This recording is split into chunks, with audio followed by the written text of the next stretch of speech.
Good morning class 4। कैसे हैं आप सभी। आशा करती हूँ आप सभी अपने घर स्वस्थ होंगे। आप सभी बच्चों को बहुत बहुत प्यार। बच्चों, आज हम हिंदी रीडर का चैप्टर 2 तेनाली रामन की कला पढ़ेंगे। तो जल्दी से अपनी बुक ओपन कीजिए। तेनाली रामन की कला स्टार्ट करें reading. Open your book chapter 2 Tenali Raman की कला। स्टार्ट करते हैं। पहले राजा महाराजाओं के दरबार में ऐसे लोग भी होते थे जो अपनी बातों और हाजिर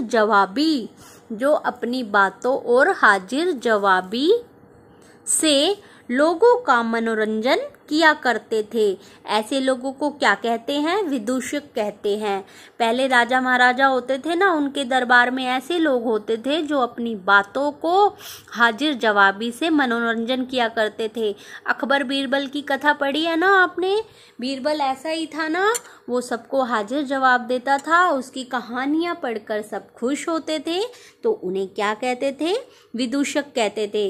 ऐसे ही एक बीरबल के जैसा कौन था? तेनाली रामन, जिसकी कला के बारे में हम पढ़ रहे हैं। तेनाली रामन भी इसी प्रकार का विदूषक था।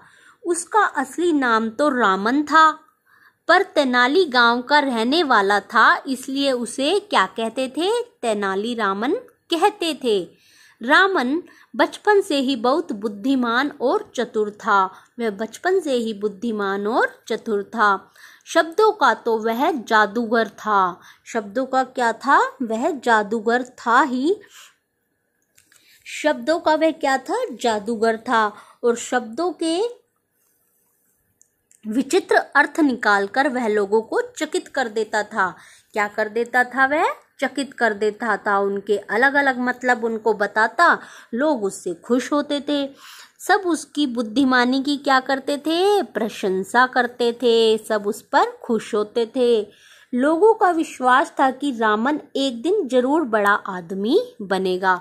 लोग, क्योंकि वह बुद्धिमान था ना, तो सभी लोग क्या कहते थे कि वह एक दिन बड़ा आदमी जरूर बनेगा। अगर हम बुद्धिमान होंगे तो हम भी एक दिन बहुत बड़े बनेंगे। इसीलिए सबको बुद्धिमान बनना चाहिए। उन दिनों विजयनगर के महाराज कृष्णदेवराय का बहुत बड़ा नाम था। उसके दरबार में बड़े बड़े विद्वान रहते थे। उनके दरबार में कौन रहते थे? उनके दरबार में बड़े बड़े विद्वान रहते थे। रामन ने भी उनके दरबार जाने का निश्चय कर लिया। यद्यपि इतने बड़े राजा के दरबार में प्रवेश पाना हंसी खेल न था, पर रामन अपने निश्चय पर अडिग था। उसने सोचा, मैं तो भाई जाकर ही रहूंगा इस राजा के महल में। तभी कहते हैं, जहां चाहा वहां रहा। जो करना होता है ना, वो करके रहते हैं, है ना। उन्हीं दिनों कृष्णदेवराय के राजा गुरु थट्टाचार्य तेनाली के पास ही के गांव में छुट्टियां मनाने आए हुए थे। उन्हीं दिनों जो कृष्णदेव महाराज थे ना, उनके गुरु थट्टाचार्य तेनाली के पास ही गांव में छुट्टियां मनाने आए हुए थे। रावण उनके पास पहुंचा और अपनी इच्छा प्रकट की।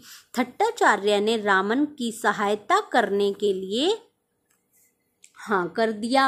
उन्हें वचन दिया। क्या कहा? उनको सहायता करने का वचन दिया कि रामन उनके पास रहकर खूब सेवा की। कुछ दिनों बाद थट्टाचार्य राजधानी लौट गए। कहाँ लौट गए वो फिर? राजधानी। रामन काफी दिनों तक प्रतीक्षा करता रहा, पर थट्टाचार्य का कोई संदेश नहीं आया। अतः रामन स्वयं महाराज कृष्णदेव के दरबार में जाने का निश्चय कर लिया। उसने सोचा थट्टाचार्य जी कृष्णदेव को कहेंगे, पर उन्होंने उनका कोई जवाब ही नहीं दिया और तो वह खुद ही उनके दरबार में चला गया। उन दिनों महाराज ने कुछ विद्वानों की एक सभा बुलाई हुई थी। रामन भी इस सभा में जा पहुंचा।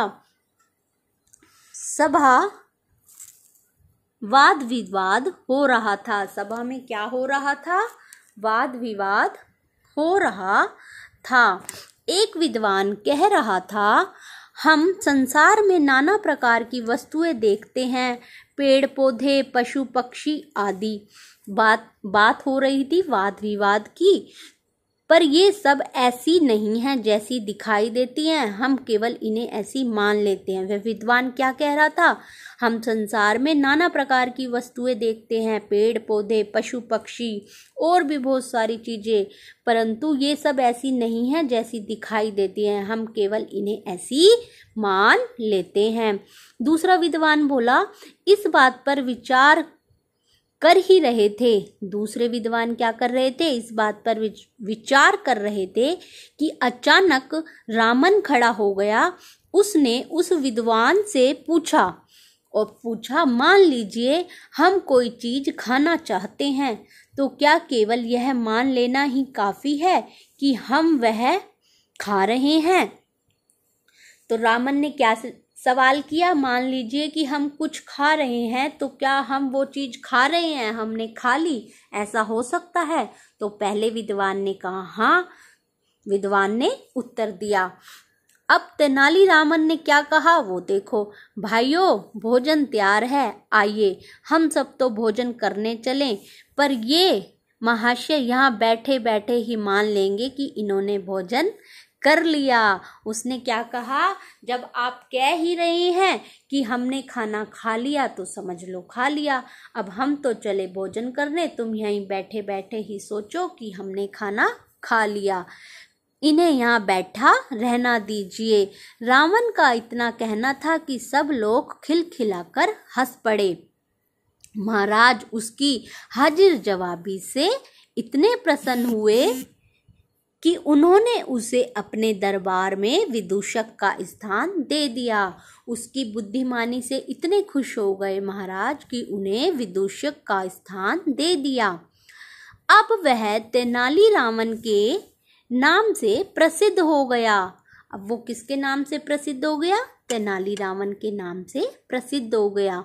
एक दिन महाराज तेनालीरामन कि किसी बात पर अप्रसन्न हो गए। वह हाजिर जवाबी तो था ही, उसकी किसी बात को लेकर वो अप्रसन्न हो गए। उन्होंने क्रुद्ध होकर, मतलब दुखी होकर कहा, जाओ, मुझे कभी अपना मुंह मत दिखाना। महाराज ने क्या कहा? महाराज कृष्णदेव ने कहा कि अब तुम चले जाओ यहाँ से, मुझे अपना कभी मुंह मत दिखाना। अगले दिन तेनालीरामन अपने मुंह पर एक मुखौटा लगाकर दरबार में आ गया। अब वो मुखौटा क्यों लगाया वो पढ़ते हैं। उसे देखकर सब लोग हंसने लगे।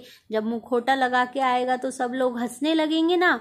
महाराज ने देखा तो वे बड़े क्रुद्ध हुए, बड़े रुष्ट हुए, बड़े दुखी हुए। उन्होंने सिपाहियों की आज्ञा दी, इसे ले जाओ और जेल में डाल दो, बंद कर दो। देखो वो तेनालीरामन कैसा मुखौटा लगा कर आया ना। इसको देखकर सब हंसने लगे थे। Change your next page.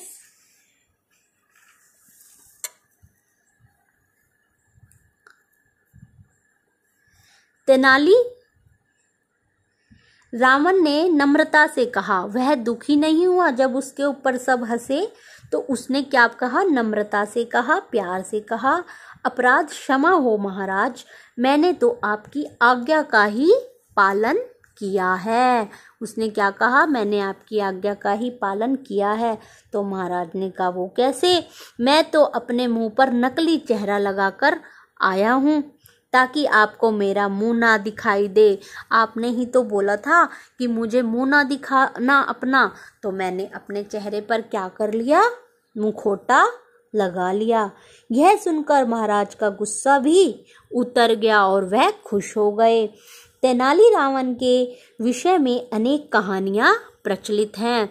एक बार की बात है, महाराज कृष्णदेव राय अपनी प्रजा का हाल जानने के लिए राज्य के विभिन्न भागों में जाना चाहते थे। कहाँ जाना चाहते थे? वह विभिन्न भागों में जाना चाहते थे। तभी दरबारी चाह रहे थे कि महाराज उस गांव में जाएं जिनकी दशा अच्छी है, या उनके गांवों में जाएं, इससे उनके गांव की मदद हो जाएगी, गांव वालों पर उनका रौब भी पड़ जाएगा, है ना। तो आगे क्या हुआ? एक मंत्री बोला, महाराज इस बार आप मेरे गांव चलिए।